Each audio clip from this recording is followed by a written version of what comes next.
Good evening, guys. We're just going to start in the next few minutes, and it's been a pretty good day to start learning. Today is the Dashera, the ninth day of Navratri, and Saraswati Puja. So, for those who believe in such stuff, I think it's a good day to start learning something very interesting and something very new. And today is also a very eventful day for Formula One fans because Lewis Hamilton just won the Portuguese GP a few minutes ago, and this is his 92nd win, making him the person to win the maximum number of GPs in the history of Formula One. So you're starting off with a lot of achievements, and I hope that spirit is going to rub off on all of you guys. So, Girish, shall we start? So, just an introduction. Dirish is my very close friend for the past 10 years. He's going to become a neurologist soon. And we are very lucky to have him here with us because he does catheterization for a living. And our second guru is going to be Dr. Arka Chatterjee, who was with us yesterday.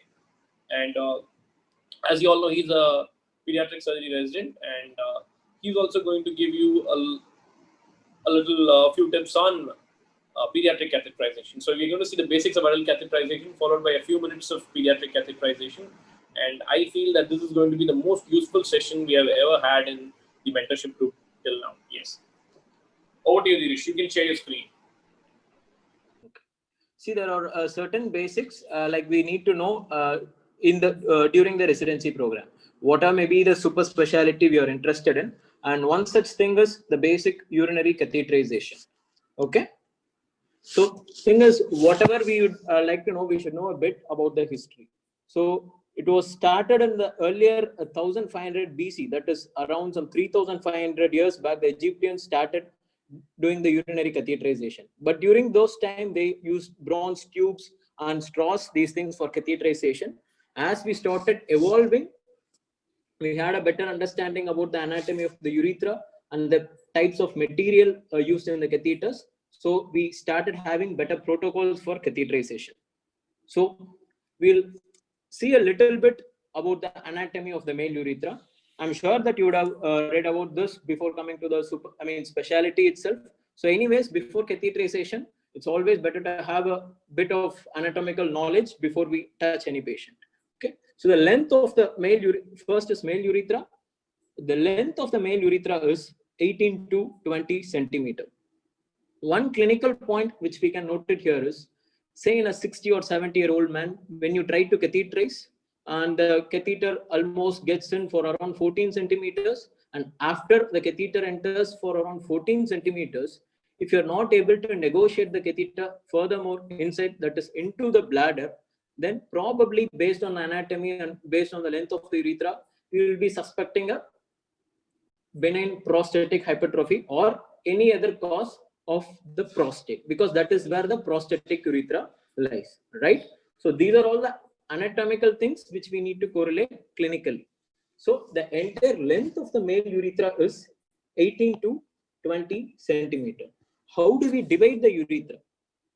For a better understanding, we divide the urethra of the male into the anterior urethra and the posterior urethra. The anterior urethra is quite long and it lasts for around 16 centimeter. What do I mean by the anterior urethra? Anterior urethra includes the penile urethra. See, here is the penile urethra and the bulbar urethra.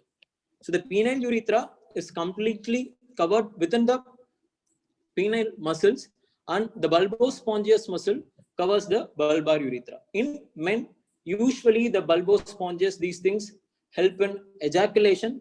So this is the place where the pressure is high during ejaculation. And so that's about the anterior urethra, which is divided into penile, that is this part, which is covered by the penile musculature, and this is the bulbous urethra, which is covered by the bulbospongious muscle. So this is the anterior urethra. The posterior urethra is quite smaller in length, which accounts for only 4 centimeter. The posterior urethra, this is the area, what I mean by the posterior urethra. And this lies almost within the pelvis. So here, what do we like to know is, in a case of pelvic fracture, when you need to go, when you're called in the emergency room to give an opinion or catheterization for a patient with pelvis fracture, most probably, almost always, the site of urethral rupture will be in the membranous urethra or in the posterior urethra. And it's quite smaller area it is covered, which is the bladder neck. Here itself, the urethra starts. This is the bladder neck on the prostatic urethra. Okay, so this is male urethra, which are divided into anterior and posterior. Next is, we'd like to know about the caliber of the male urethra, which is nothing but, in simple terms in anatomy, we would have learned it as which is the shortest segment or which is the narrowest part of the male urethra and all these things. So in terms of French calibrization, the male meatus, which is this part, should accommodate an average adult male meatus should accommodate at 24 French catheter or any urological instrument. Say maybe in the final year when you work with the urologist, when you're given a ureteroscope or anything, you need to know that maximum size which the meatus can admit is 24 French. So next is, as you go deep in the urethra, the bladder neck, this can accommodate a 28 French catheter, and the prostatic urethra can accommodate a 32 French instrument or a catheter. So which we have already learned is the narrowest portion of the male urinary tract, lower urinary tract, is the urethral meatus. So since this is 24 French, once you are able to negotiate a catheter from just inside the urethral meatus, automatically it should be able to reach into the bladder. This is in a normal urethra. So that's what I mean.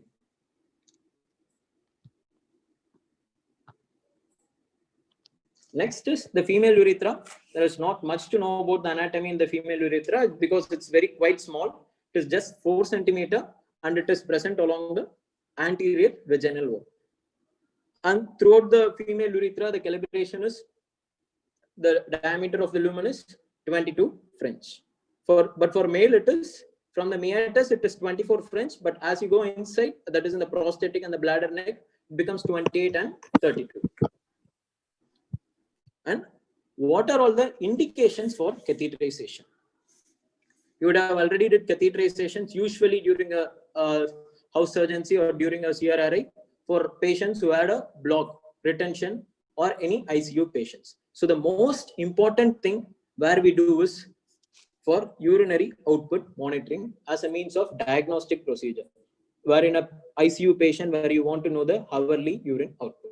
And one more thing is for sterile acquisition of urine for culture. Sometimes the patient comes with symptoms of recurrent UTI, he is not responding. Sometimes you need to, especially in women, because the vaginal flora can also infect the urine. So though you take a urine specimen, you cannot get accurate urinary culture reports.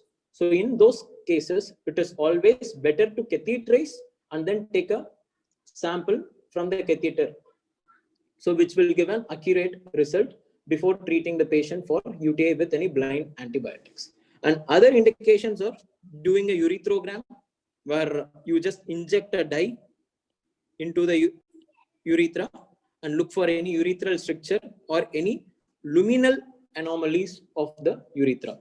Other thing is for cystogram, where also you need to inject a dye which will get into the bladder, so we can look for any bladder anomalies. So these are all the diagnostic indications. But what we do it for urinary output monitoring.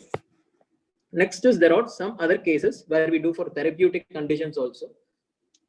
Most commonly, old men, late night, they'll be coming with acute urinary retention. Probably it's when it's old, usually it's due to a prostatic cause, where the benign causes are even more common. So any prostatic hypertrophy or cancer prostate or any other things, where you do a therapeutic catheterization. And sometimes a patient who has hematuria, the blood itself can get clotted inside the bladder, and this can occlude the bladder neck. which will lead to a clot retention. That's what we call by clot retention. So there also we need to catheterize the patient. And other thing is urethral strictures. Usually in urethral strictures, it will be a bit difficult to insert the catheter because the urethra, what we learned is 24 French at the meatus, and as we go inside, the urethra goes for a stricture. Even a 24 French catheter which enters here will not be able to enter into the bulbous urethra or beyond the bulbous urethra. So in those cases, we will use a small lumen catheter like 12 French or even 10 French also we can attempt. So though it's not a proper therapeutic thing, but when the patient comes with retention, when you are not able to do the catheterization, we can go for a smaller size catheter. And in select cases, okay, very select cases only of trauma, we can do a catheterization. Okay, this is deliberately given in Bailey. A single attempt of catheterization by an experienced urologist can be done in a suspected urethral injury. But usually in urethral injury, remember, it is contraindicated. Okay, so contraindications for catheterization, first and foremost is urethral injury. Why? Because we can create a false tract. So that is what we are much more feared about. So in a case of urethral injury, we need to go for a suprapubic catheterization. And any surgeries in the bladder neck or any urethral surgeries, we don't want to damage the area where the surgery has been done. So in those cases also, we usually go for post-surgery, the patient will be on suprapubic catheterization. So in those cases also, urethral catheterization is contraindicated. And how do we do a male catheterization? Okay. One is the left. Usually, if you are a right-hander, the left hand becomes the non-dominant hand and the right hand becomes the dominant hand. So in a male catheterization, we need to first prepare the patients. If he is circumcised male, it's even more easier. If he has uncircumcised penis, we need to paint and drape, then get along with your non-dominant hand, say the left hand, retract the penis, once again paint on the glands. Next is take 15 ml of lignocaine jelly. Okay, don't take 2 ml or 5 ml or just put it on the meatus alone. You need to inject around 15 ml of lignocaine jelly. Okay, then pinch the glands with the non-dominant hand. Okay, now the non-dominant hand becomes unsterile. Though you are painted, this hand is considered unsterile. I'll repeat: patient in supine position, prepare. If it's an uncircumcised male, retract, then paint the glands again, inject 15 ml. Once you inject the jelly, pinch the glands so that the material, that is the lignocaine jelly, does not come out. So that will give some local anesthesia. Then pull the penis taut and maintain some traction. Then insert the catheter only with your right hand. Once you retract the penis with the left, that is non-dominant hand, this finger should not touch the meatus or the catheter. So this is the sterile way of catheterization. Okay. Though you see urine coming out, you need to push the catheter completely inside.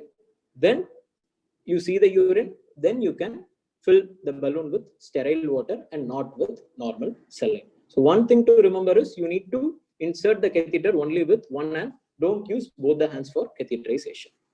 Because once you touch the glands or you retract, it becomes unsterile. That is the take-home point. Female catheterization, we usually keep the patient in frog-leg position. And in cases where you are not able to get it, you can even put the patient in Trendelenburg position. Here, once again, the left hand is the non-dominant hand. Okay, you need to separate the labia anteriorly and bit superiorly. Then you can see the meatus. Once again, here the left hand becomes the non-dominant hand. You can paint and insert it into the urethra. Okay, here the length is only 4 centimeter, so you will not have any struggles usually. And next is, what are the types of catheters? One is single lumen catheter. Single lumen catheter, like usually the catheter we would have seen, will have 2 lumens. One is for draining the urine, other thing is for filling the balloon so that it hinges in the bladder neck so that the catheter does not slip. So in a single lumen catheter, there will be only one lumen. So it's just like a plain tube. This will be inside the bladder and this will start draining urine. So this is a single lumen where you will not have any balloon. So where do we use single lumen catheter? Usually in intermittent catheterization. So intermittent catheterization is catheterization in some cases, any neurogenic causes where the young patient who cannot void or any young fit patient who is paralyzed, they will do intermittent catheterization with their own catheter every 3 to 4 hours. They will insert the catheter by themselves. They will just empty the bladder. Then they will remove the catheter. So in these cases, you need not have a double lumen catheter. That is indwelling catheter. You need not have. In those cases, we can just put a single lumen catheter, which gives a good drainage. Take it out. They will keep it aside. Then after 4 hours, they can do the catheterization. This is what we call it as intermittent catheterization. So there we use a single lumen catheter. Next is double lumen catheter, which we have all seen. It will have 2 lumen. One is to drain the urine. The other is to the balloon, which you fill it with the sterile water. So this is most prevalent. Okay. And one more thing which can be done via a double lumen catheter, particular catheters, is during a prolonged surgeries, the anesthetist can monitor the intra temperature from the bladder by means of the catheter. So that is also one more use of a double lumen catheter. And other catheter is hematuria catheter. Hematuria catheter, here there will be 3 lumens or sometimes even 4 lumens. So one is to drain the urine. Other is a balloon, which will, so a lumen for the balloon so that the catheter will stay inside the bladder. And there will be one more lumen where you keep on irrigating the bladder. Say if this is the bladder. So through one lumen, you will keep irrigating the bladder so that it's called hematuria catheter. So whenever there is bleeding from the bladder or any surgeries after a TU or a P or after any surgeries, when you are expecting a bleeding, you keep irrigating the bladder with normal saline from outside and it will start coming out through the other lumen. And the third lumen acts like it's a lumen for the balloon. So here, this is known as hematuria catheter or 3-way catheter because the third lumen is for irrigation purpose. Because if the clot forms, it can even block the catheter. So we don't want a clot to form after urological surgeries like TURP or other basic surgeries. So wherever you expect hematuria. So that is why it is known as a hematuria catheter, which is used for irrigation. And there are some other catheters also, diagnostic catheter, which are not usually used nowadays. Usually this will have some multiple balloons. So once you insert the balloon, it can, if the balloon goes and hinges in somewhere in the female urethra, this will diagnose a urethral diverticulum, but these are all not in use right now. And drain catheter. Drain catheter is nothing but what I told about, similar to a single catheter. Okay, single lumen catheter. So single lumen catheter, since it has only one lumen, and though it has only one lumen, it can provide a better drainage. Why? Because see, I'm comparing two 14 French catheters. One is single lumen, other is double lumen. So this 14 French catheter, single lumen or a drainage catheter, the entire lumen is occupied by only one lumen. So it can, the entire 14 French will drain the urine. But if it's a 14 French double lumen catheter, there will be some part which needs to accommodate the balloon also. So obviously the part which can drain the urine, when compared to a 14 French single lumen catheter, the drainage will be less in a double lumen catheter. But the advantages, there are more chances that the single lumen catheter can slip out, but a double lumen catheter will not slip out because we have a lumen for the balloon. And other thing is condom catheter. In some cases where you don't want to insert the instrument, catheter into the urethra, just fits like a condom, and the other part it is connected to the urobag. So that is condom catheter, which is used for external drainage. And choosing the size and what are the materials we have in catheter and what is French. We use the term French. Okay, there are antibiotic coated catheters like minocycline. So many antibiotics have been coated, and so many studies have been conducted, but so far there is no great outcome in those studies. So there are some catheters where the antibiotic coating is there in the catheter. So in some cases where you need prolonged catheterization, you can use those catheters, though studies does not prove any superior outcome to a normal catheter. And what are all the material the catheter is made of? Usually it is made of latex or silicone. So why do we need to know is there can be some patients with a history of latex allergy. So in those cases, we need to go for either a silicone catheter or a PVC catheter. And one more advantage of silicone catheter is it will be a bit rigid and it can stay even for a longer time when compared to latex catheter. Okay. And how do we convert French into millimeters? So simple formula is 3 French equals to 1 millimeter. So what we are talking all about French during the anatomy of urethra is, if we say it is 24 French, it is the caliber of the meatus is 24 French. It means it measures the internal diameter measures 8 mm. Okay, this is the calculation. 24 French equals to 8 mm, which means 3 French equals to 1 mm. And one more thing is suprapubic catheterization. So whenever the cases where urethral catheterization is contraindicated, but the patient needs catheterization because he is in urinary retention, or probably he will go into a retention, we need to go for a suprapubic catheterization. Suprapubic. So this here is the pubic symphysis. Okay. So above the pubic symphysis, just 1 finger breadth along the vertical line we need to go, and either by means of USG under USG guidance or by Seldinger blind technique, you can just insert the cannula, or you can inject. You can aspirate by using a syringe, confirm the location of the bladder, then you can, by dilatation, you can just put the suprapubic catheter. Okay, this where do we use this? In cases of trauma, because where in a urethral injury, where urethral catheterization is contraindicated, or in inaccessible urethra, like if it's a complete stricture, in those cases, and post surgery, any bladder surgeries, cystic, any open bladder stone retrieval, or in these cases, for a better drainage, we will also go for a SPC along with the urethral catheterization. And also in patients who need a long-term drainage, suprapubic catheterization is better. Okay, when compared to a normal urethral catheterization. And now identify what this catheter is. This catheter 1, can anyone type in the chat box?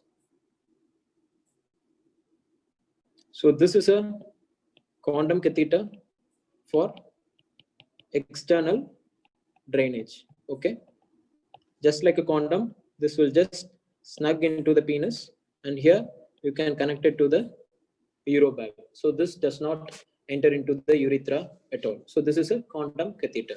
And what catheter is this? So this is a 18 French Malicot catheter.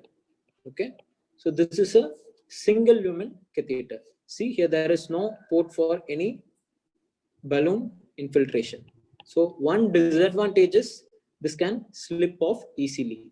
Okay, because there will be 4 holes, so it provides a better drainage, but there is no balloon for to hold the water or to hold the catheter in place. So this is a Malicot catheter, which is a single lumen catheter.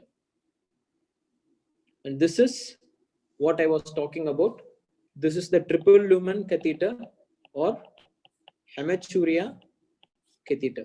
See, this is for balloon installation with distilled water, and there are this we usually connected to the urobag, so the urine will drain, and this third lumen is through which you give the irrigation. Usually there will be a 3 liter NS, you can connect it, so this will enter into the bladder, and this lumen will drain the bladder. Okay, so this is a hematuria catheter. And one last slide. So how do we manage a patient with difficult catheterization? So usually, mostly in our practice, we will see patients with prostate hypertrophy. So if it does not pass, so usually we need to suspect whether it's due to a prosthetic cause or any other cause. So how do we know if it is due to a prosthetic cause? If it's a bulbar urethral stricture, you'll have some difficulty while inserting also, and the catheter will be completely blocked at the level where you enter for some 8 to 10 centimeters. If you can go beyond 10 centimeters, that is almost till 15, 16 centimeters, the catheter goes and there is a block usually. And based on history also, of course, you will suspect a prosthetic obstruction. So when you have suspicion of a prosthetic obstruction, you will use a Q-tip catheter, COUDE. Okay, Q-tip catheter. It will have a curved tip. Okay, though you use the 18-French Q-tip catheter, it will have a curved tip, so it will negotiate beyond the prosthetic urethra. One misconception which we always have is, whenever there is a prosthetic obstruction, we think the more and more smaller lumen catheter we use, we can easily negotiate beyond the prostate. But the thing is, it is because of the angle, also due to the compression by the prostatic capsule, you are not able to enter into the bladder. So in such cases, though you can go for a 18 French Q-tip catheter, the tip will be curved, so you can easily negotiate beyond the prostatic urethra, even in mild or moderate cases of prostatic obstruction. So if that is unsuccessful, even this is unsuccessful, then you need to go for a cystoscopy. Cystoscopy is putting a camera, and with a cystoscope you are looking into the bladder. So if you are suspecting a stricture, you need to treat the stricture, and either may be means of doing a stricture release by urethrotomy, then you can place a guide wire and you can catheterize. If there is no prostatic obstruction, then you can attempt a smaller diameter catheter. Okay, so even if there is no prostatic obstruction only, you need to go for a take-home messages. If there is prostatic obstruction, go for a Q-tip catheter. If there is no prostatic obstruction, go for a smaller lumen diameter catheter. So even if that is unsuccessful, then you can pass a guide wire. What is it? It is a thin wire which you pass into the bladder. It will enter into the bladder and it will get coiled inside. After it gets coiled, through the other end, say this is the tip of the guide wire, and here it is coiled into the bladder. So though there is a large obstruction, this is a thin wire, it's just like a thread, so it will go inside, and from outside you will take a catheter, insert this tip, and you will just pull the thread outside and you will start guiding it inside. So this can negotiate the stricture in some cases. So even if this does not help, then you need to go for a cystoscopy, and then you can do a dilatation or do the definitive management. Okay, that's all. Any doubts?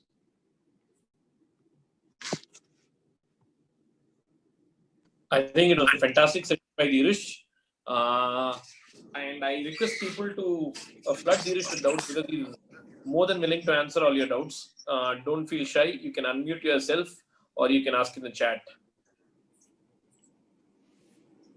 We'll finish with doubts in this session before we join Dr. Arka for his session.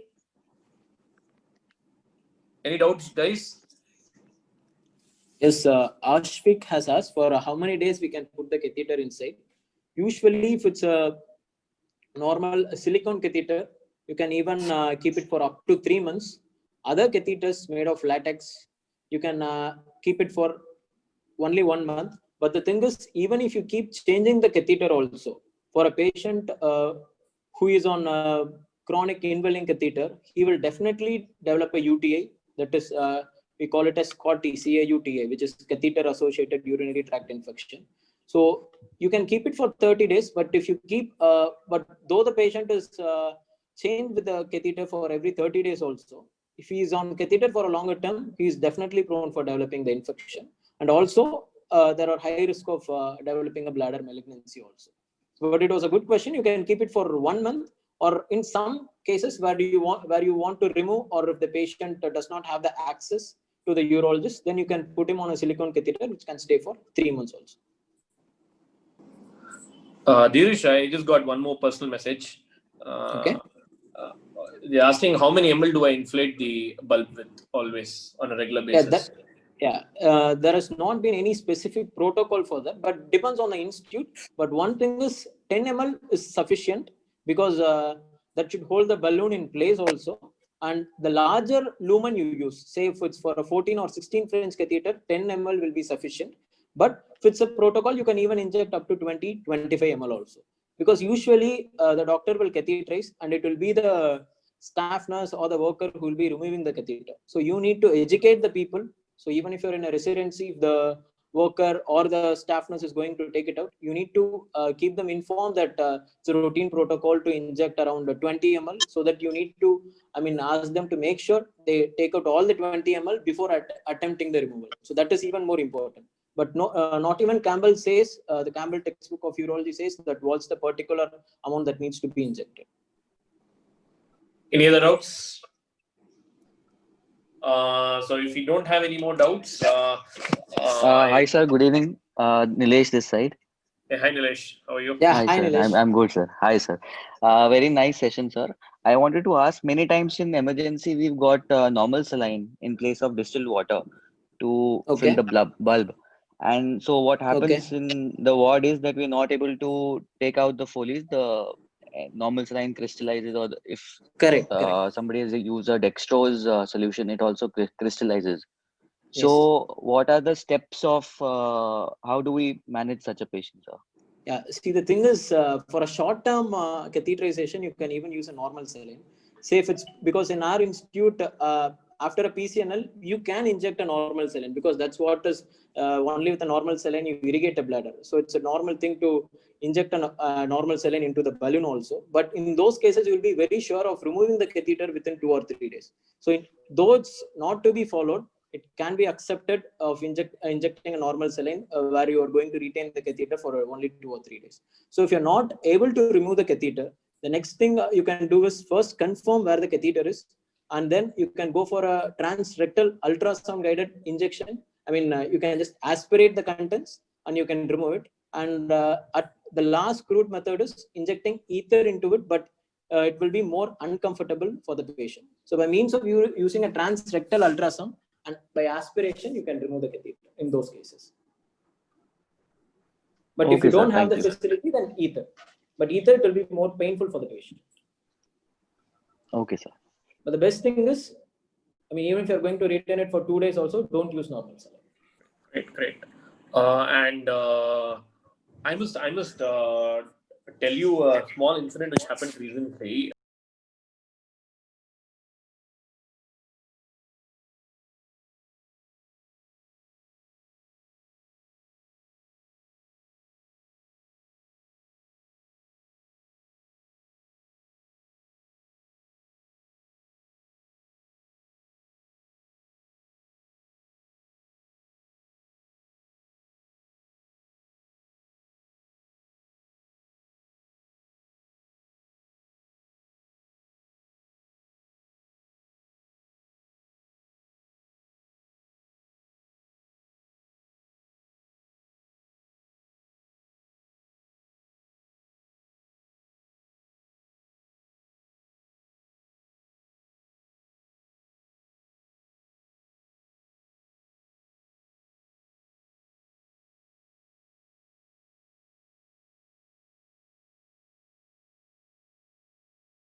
Okay, so in neonates and in pediatric age group, there's an entity known as a posterior urethral valve. That is the commonest cause of an inability of passing the catheter into the urethra. So another thing is, this is a common finding that happens.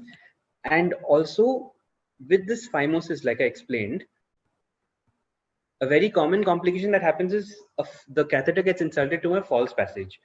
And that is a very dangerous thing. You create a false passage, there will be constant problems with they might require further surgeries and things. So it's always important to do the catheterization under complete vision. As you only introduce the catheter once you can visualize the urinary meatus. Thank you. Any doubts anyone can ask? And also, I think Sir was, yeah.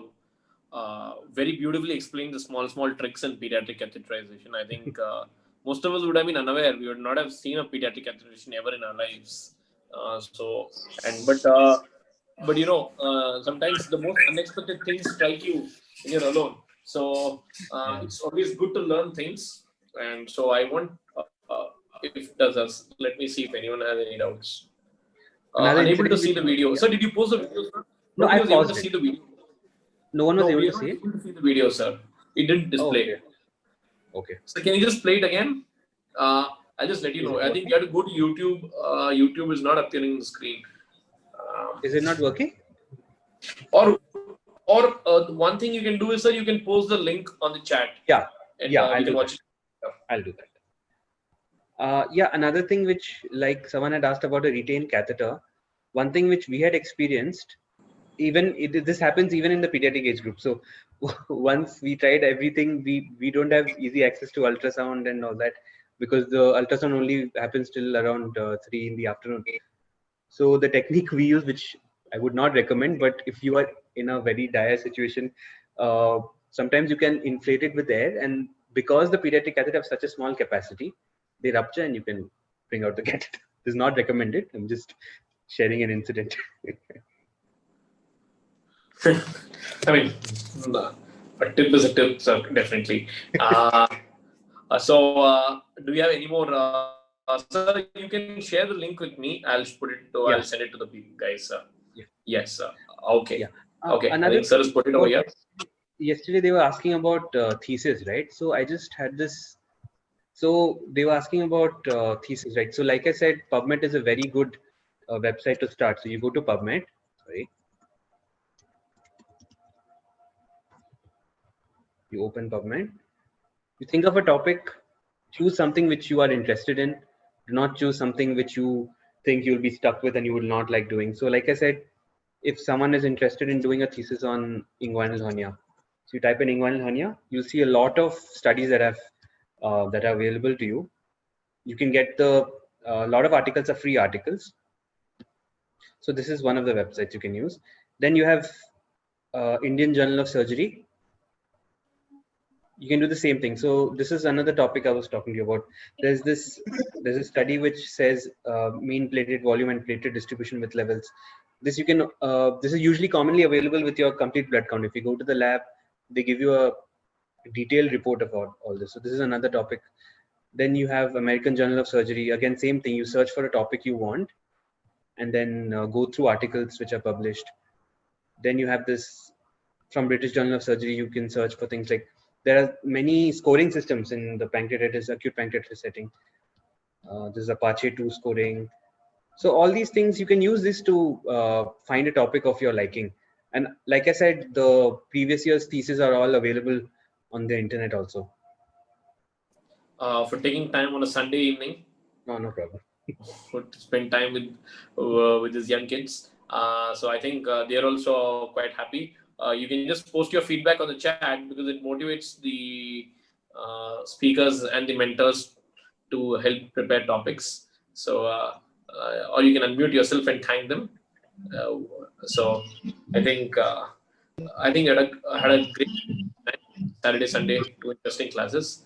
I will try to come back with something very nice for the next weekend. Something related to GI surgery or perhaps cancer. So let's